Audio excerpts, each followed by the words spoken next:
안녕하세요. 오토기어 김정민입니다. 토레스 EV가 올 말쯤 출시가 될 예정이라고 하는데요. 곧 발표를 하겠죠? 어떤 형태로 어떤 출력이 얹어질 것이며 또 실내 구성은 뭐 대략 이렇게 나오겠습니다라는 컨셉트카가 아마 곧 발표가 되지 않을까 싶은데요.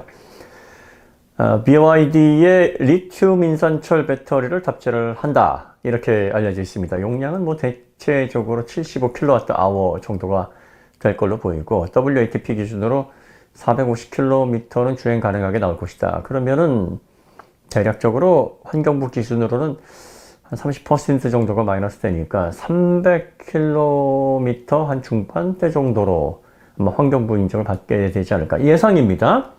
자, 그럼 이제 저희가 이 토레스는요, 내연차 처음 출시됐을 때 요거 가격 경쟁력 괜찮으니까 요거 사실만 합니다라고 추천을 드렸어요. 그러면 토레스 전기차는 어떠냐?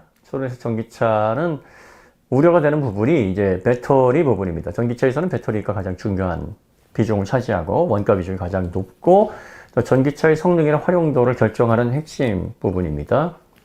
복잡하게 생각하실 거 없습니다. 저희가 인산철에 대해서는 많이 말씀을 드렸으니까 여러분들이 기준을 이렇게 잡으시면 돼요. 60kWh이든 뭐 70kWh이든 대중차에 들어가는 용량에 따라서 차이가 좀 있을 수는 있겠으나 대략적으로 여러분들이 3원계 리튬이온 배터리 대비 리튬 인산철 배터리가 들어간 전기차는 배터리 부분에서 마이너스 500만 원 정도를 낮춰서 계산하시면 된다. 이렇게 생각하시면 편합니다. 왜 그러냐면 인산철 배터리를 선택하는 이유가 두 가지가 있는데요. 첫 번째가 저렴한 가격에 부담 없이 소비자들에게 전기차를 공급하기 위함이다가 첫 번째입니다. 원가가 저렴하니까 배터리에 들어가는 부담이 줄어서 제작비가 낮아집니다. 그러면 당연히 판매 가격도 그만큼 낮출 수 있게 되죠. 그러니까 시장에서 가격은 그 상품성을 결정하는 아주 결정적인 키포인트이기 때문에 굉장히 중요한 부분입니다.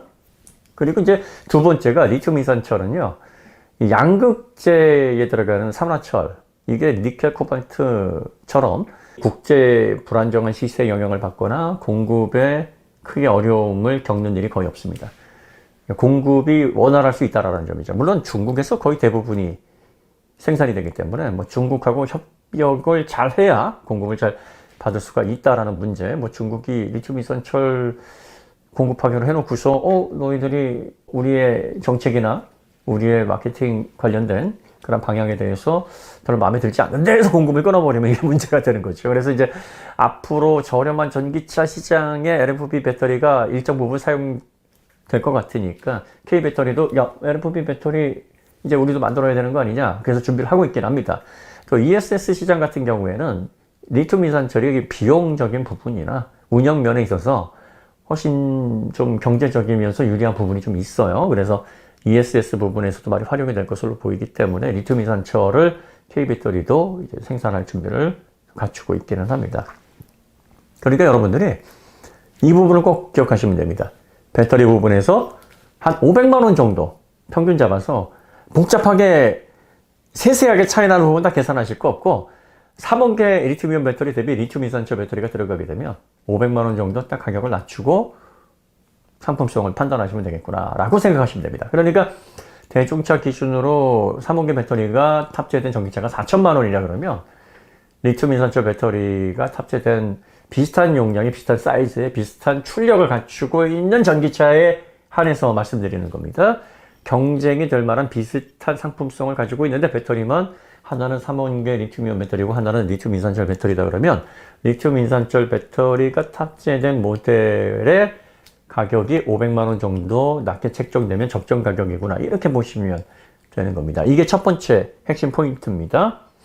자, 그다음 이제 두 번째 핵심 포인트는 리튬 인산철 배터리는 여러분들이 수명이 길다 그리고 폭발 위험성이 화재 위험성이 극히 낮다 이렇게 알려져 있잖아요. 이게 0.3C 환경에서 특정된 기준의 스펙 시트를 보고 이제 그렇게 많이 소문이 퍼진 겁니다. 전기차는 기본 1C 이상, 평균 2C 정도의 고C 방전 환경이기 때문에 전기차에 적용하게 되면 배터리의 충방전으로 인한 수명, 그리고 화재 위험성 이런 것들이 절대 월등하지 않아요. 비슷한 수준인데다가 밀도는 훨씬 떨어지고 그래서 무게 부담을 증가시키니까 당연히 같은 용량을 구현했다고 하더라도 공차 중량이 늘어나니까 네, 전비는 상대적으로 떨어질 수밖에 없겠죠. 그 다음에 겨울철 전비가 상당히 많이 떨어집니다. 3원계 리튬이온 배터리도 뭐 히트펌프 집어넣고 뭐 배터리 히터 뭐 다 뭐 별짓을 다 해도 대략적으로 한 30% 정도로 마이너스를 해야 됩니다. 겨울철 영하 막 5도, 10도 막 이러면요. 한 400km 가던 전기차가 갑자기 뭐 300km밖에 못 가. 이런 현상 벌어집니다. 이렇게 리튬이온 배터리, 3원계 배터리도 겨울철 전비가 크게 떨어지는데 이 작동 온도가 크게 차이가 납니다. 3원계 리튬이온 배터리는 마이너스 40도, 리튬 이산철은 마이너스 20도. 그런데 효율을 적정하게 이끌어낼 수 있는 그런 기준이 3원계 리튬이온 배터리는 마이너스 20도, 리튬 이산철은 0도란 말이에요. 마이너스로 내려가는 환경에서는 주행거리가 절반 이하로 떨어질 수도 있어요. 그러니까 무조건 절반 이하로 떨어진다는 게 아니라 400km를 갈 수 있는 전기차가 영하 10도에서는 200km도 못 가는 이런 일이 벌어질 수 있다는 걸 알고 구입하셔야 됩니다. 그러니까 내가 사는 지역이 영하 막 7도, 10도, 막 15도, 어떤 때는 막 20도 가까이 내려간다. 이러시면 좀 곤란하겠죠? 예, 이거 꼭 기억하셔야 되고요. 그 다음에 겨울철에 내가 주행 빈도가 높다. 나 겨울철에도 많이 차 타야 된다. 하면 리튬 이산철은 가격이 저렴하든 아니든 예, 이거 구입하시면 안 됩니다. 그러니까 이 부분을 꼭 체크를 해보셔야 됩니다. 왜 그런가요? 라고 물어보시면 예, 이게 공학이나 이 물리에서는 그냥 그렇습니다. 소재가 그래요. 파인만 교수님이 왜라는 질문을 되게 합리적이라고 공학을 잘 이해 못하시거나 물리에 대한 지식이 없으신 분들은 왜 그런가요? 왜 그런가요? 하면 야, 내가 정말 수준 높은 질문을 한다고 생각하겠지라고 하면서 하시는데 예, 자연 법칙이나 소재의 특성이나 물리 법칙은 원래 그렇습니다. 인문학적인 사고를 통해서 결론을 훌륭하게 멋지게 내는 게 공학이 아니라 그런 소재의 특성을 가지고 와서 최대한 그런 특성으로 좋은 결과물을 내도록 기술로 구현을 하는 게 자동차와 같은 그런 과학적인 그리고 공학적인 결과물이거든요.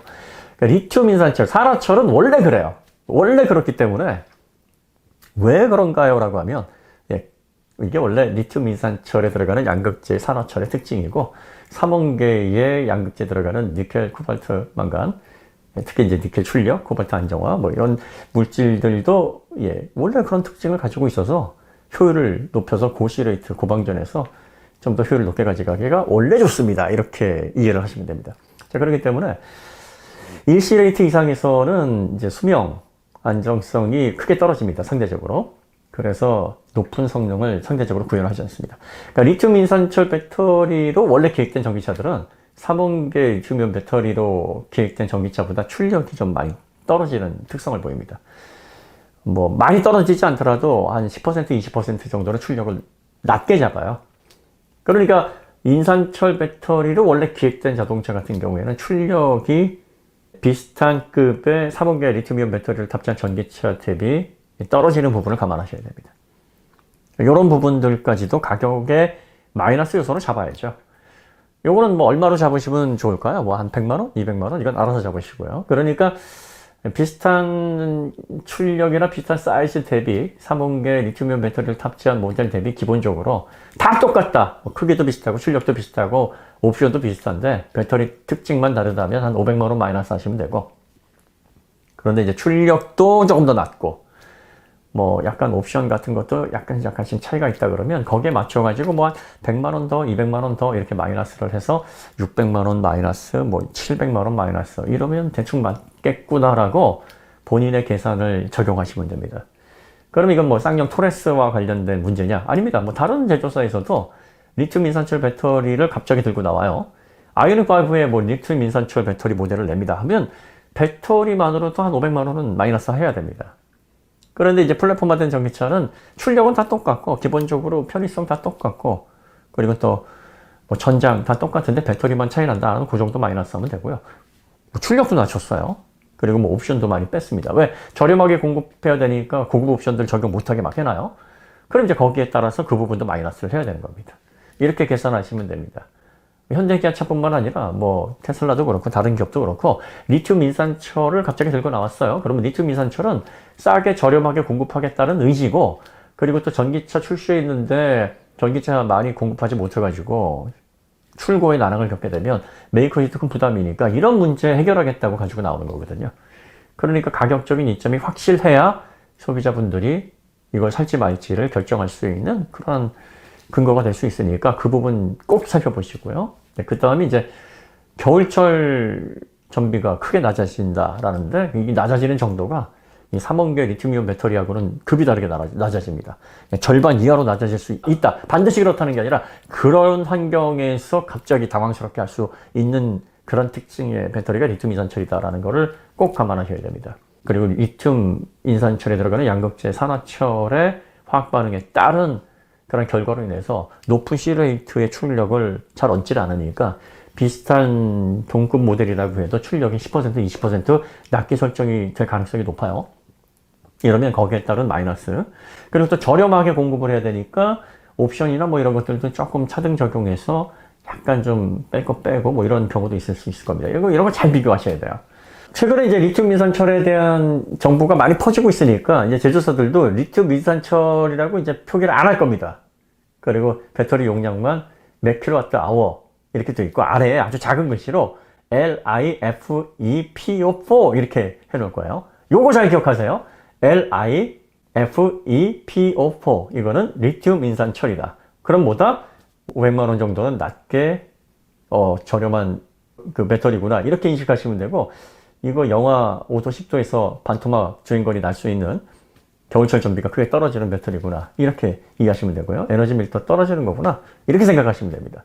그리고 리튬 이온 대비 삼원계 대비 수명이나 안정성 그렇게 전기차에서는 좋게 구현될 수 없는 그런 화학 구조의 배터리라서 싼 맛에 저렴한 맛에 구입하는 거구나 이렇게 인식하시면 됩니다. 쌍용이든 현대든 기아든 테슬라든 심지어 벤츠 BMW든 다 상관없이 그렇게 딱 단정하시면 됩니다. 전기차에 2천만 원, 3천만 원 그 정도밖에 쓸 생각이 없는 분들에게는 뭐 이런 전기차들이 나와줘야죠. 그래서 시장의 다양성을 확보해서 저렴한 가격에 최대한 구입할 수 있도록 소비자들에게 그런 시장 환경을 만들어주는 거 중요합니다. 여러분들이 앞으로 토레스가 출시가 되면 가격 부분을 딱 보셔가지고 계산해서 리튬 인산철 배터리가 탑재되면 이 정도 저렴해야 되지 않느냐? 그 가시권에 딱 들어오게 되면 이제 그제서 이거 살지 말지를 고민하시고, 그 다음에 이제 내 환경적인 요소, 겨울철에 내가 얼마나 이동하지? 이런 거 잘 계산하셔서 판단하시면 좋은 결정으로 만족도 높일 수 있지 않을까 싶습니다. 오늘 이야기 여기서 마치도록 하고요. 더 좋은 컨텐츠로 찾아뵙겠습니다. 감사합니다.